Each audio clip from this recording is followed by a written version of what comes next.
ఆ, రేవంత్ రెడ్డి ఢిల్లీలో కూర్చొని ఇలా చిట్ చాట్ల మేము ప్రతిపక్షంకే పిఏసీ ఇచ్చిన అంటాడు. ఇలా నువ్వు ముఖ్యమంత్రి పదవిలో ఉన్నావు, ఆ కుర్చీ కన్నా గౌరవమి, ఆ కుర్చీ ఇజ్జతన్నా కాపాడు. రేవంత్ రెడ్డికి ఎట్లా ఇజ్జత లేదు, రేవంత్ రెడ్డి ఎట్లా నోటికొచ్చినట్టు మాట్లాడతావు, కానీ ఆ కుర్చీ పరువు తీయకు రేవంత్ రెడ్డి.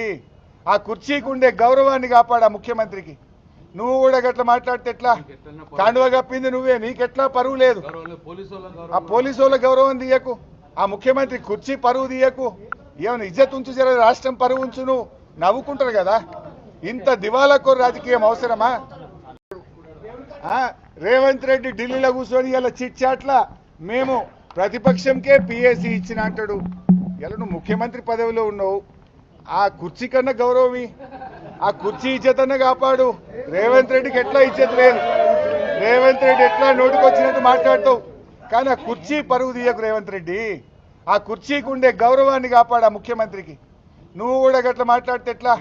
కాండువ కప్పింది నువ్వే, నీకెట్లా పరువు లేదు. ఆ పోలీసు వాళ్ళ గౌరవం తీయకు, ఆ ముఖ్యమంత్రి కుర్చీ పరువు తీయకు. ఏమైనా ఇజ్జత్ ఉంచు, జర రాష్ట్రం పరువు ఉంచు. నువ్వు నవ్వుకుంటారు కదా, ఇంత దివాలాకోరు రాజకీయం అవసరమా?